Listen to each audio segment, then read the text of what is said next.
show where high culture and pop culture collide. This episode of You Don't Know Jack is sponsored by the American Council on Rural Stereotypes. We ain't no different from y'all folks. You hear? And now, here he is, the most dangerous man in trivia, Schmitty. Well, hello! Now, you didn't have to go dressing up for me, really. But now that you're here, I'll show you a real nice time. Saddle up and let's ride. Buzz in for the bus, baby. This one's called The King of Branson, Missouri. Now, the fun part. If singer Andy Williams built his Moon River Theater to resemble the Moon River from the song of the same name, what might be true about his theater? It would be bad and rising, it would be dark on one side, it would be blue, or it would be wider than a mile. Yeah, it's dark on one side, and if you play the song along with the movie Wizard of Oz, it's just annoying. Why didn't you pick this one? His theater would be wider than a mile, and with my luck, I'd have seats in the back row. Work that. The category is... Look at the knobs on Branson. Hey, did you know that there's a show in Branson called the Bald Knobbers? Can somebody tell me what kind of freaks go to this place? Well, check this out. If the Bald Knobbers Jamboree actually featured the historical Bald Knobbers, what would fun-loving audiences be able to watch? Bank robbers, vigilante executioners, lewd sex shows, or cannibals? You would eat something called a bald knob? Oh, well, yeah, I guess you would. Should have picked this one. The original Bald Knobbers were a group of vigilantes who forcefully restored order in the post-Civil War Branson area. And they did it all with their big, swinging... There, is that what you were waiting for? You've been thinking about it since the beginning of the question, haven't you? Buzz in. This category is... them fancy vittles. Well, I'm sure that if you've ever been to Branson, you've seen the down-home antics of the Presley family in their show called Presley's Jubilee.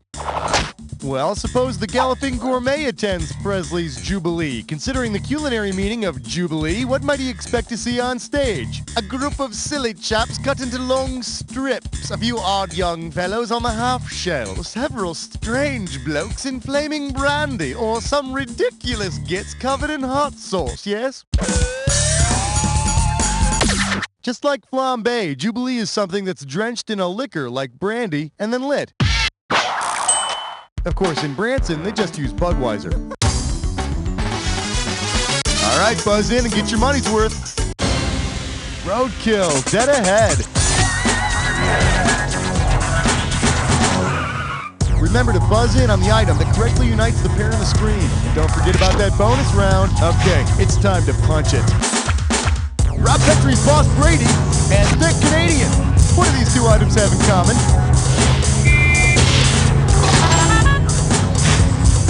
The Duke and Gart's Party Time Bud.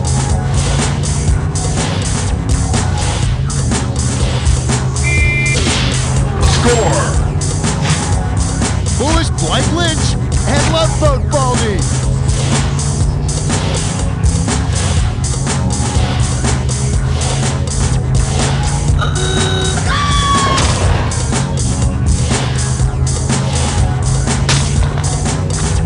Toronto Bluebird and Carson's Replacement.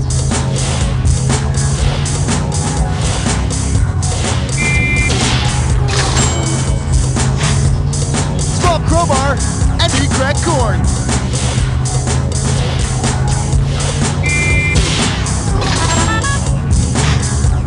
Marky Mark's brother and Godfather Reed.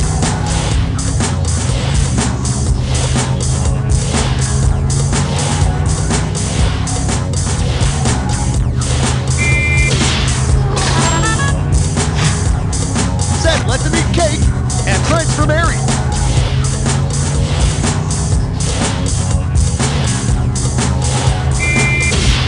Score.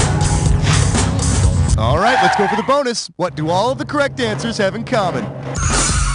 Are they all Von Traps?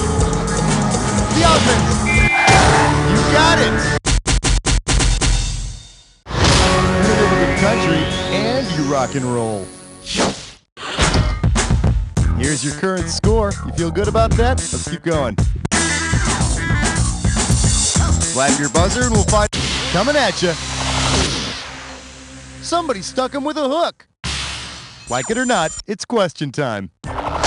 Say entertainer Mickey Gilly takes ill and has to be replaced by a gilled animal in his stage show. Which of these will audiences not see? A tadpole singing Window Up Above, a seahorse singing Stand By Me, a dolphin singing A Room Full of Roses, or a shark singing You Don't Know Me?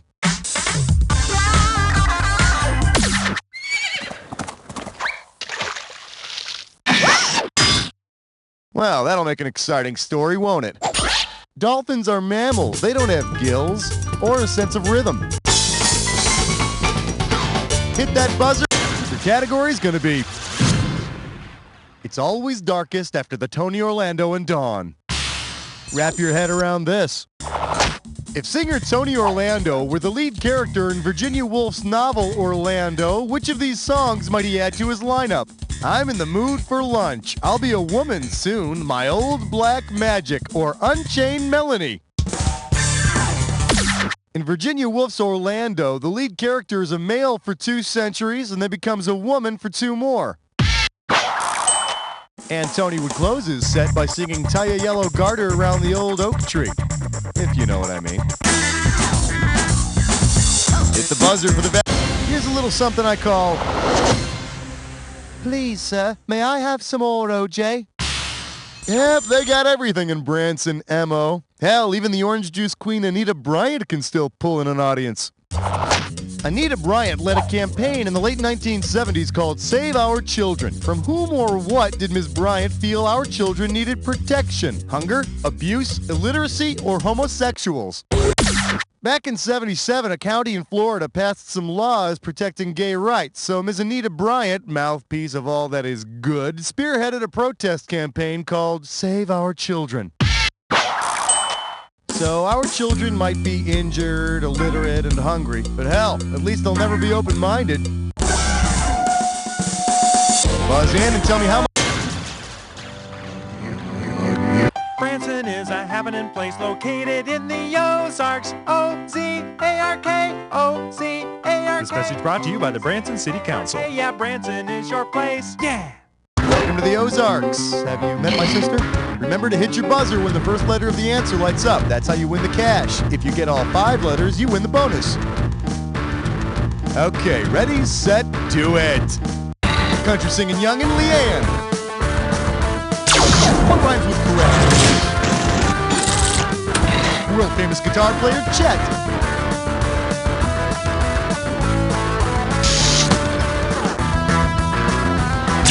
Good pick. Snack cakes or snappy punchlines? Sing. They sing the praises of Elvira. Yahoo Baba did it. One more letter and the bonus is yours. Glittery fake diamonds on clothing. Rhinestones. This Rogers is the gambler.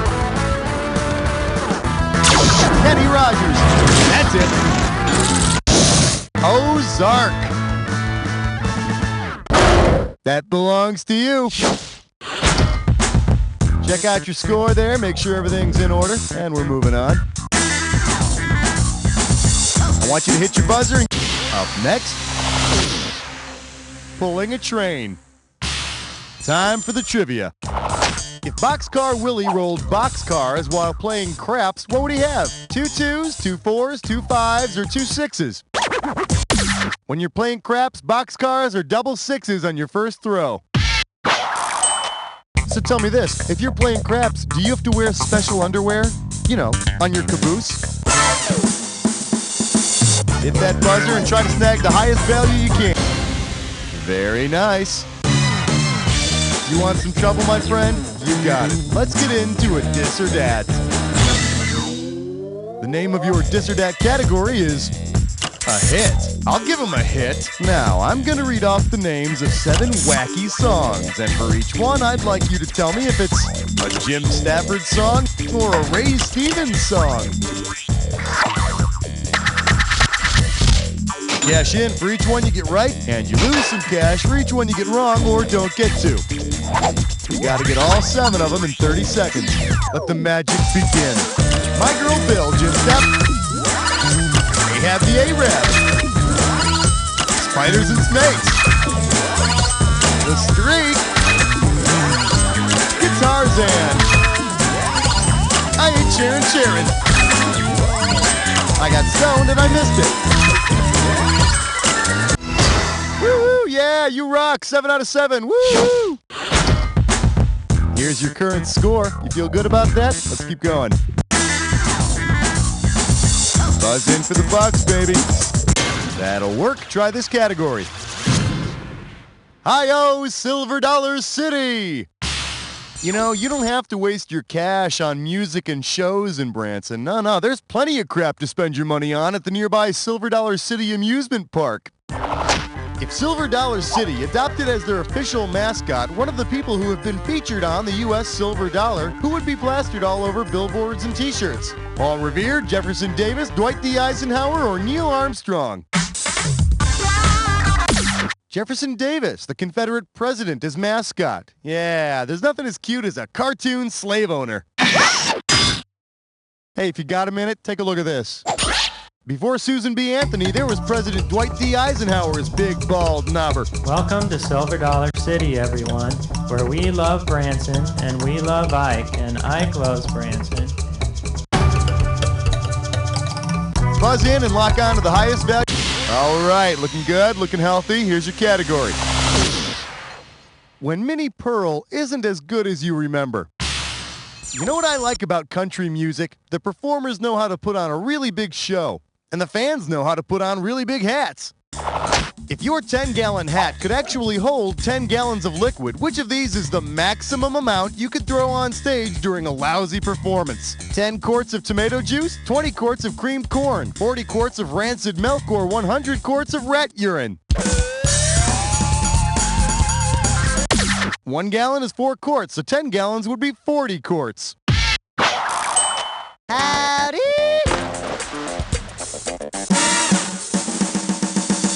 Slap your buzzer and we'll find out how much the next question's gonna be.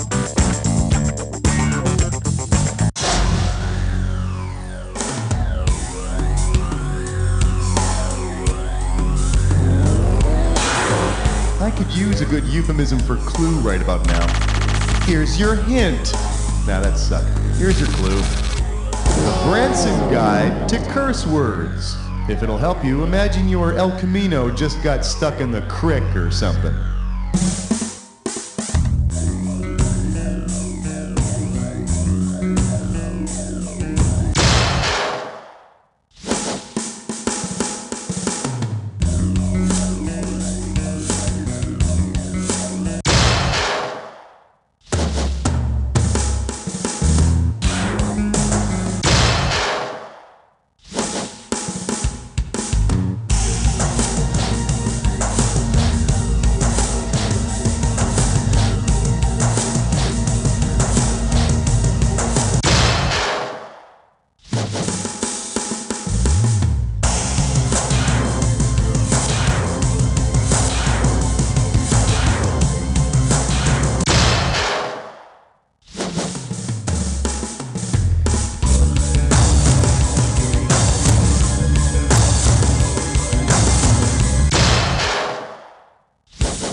You missed just one! Can you imagine how exciting that would have been if somebody else were playing?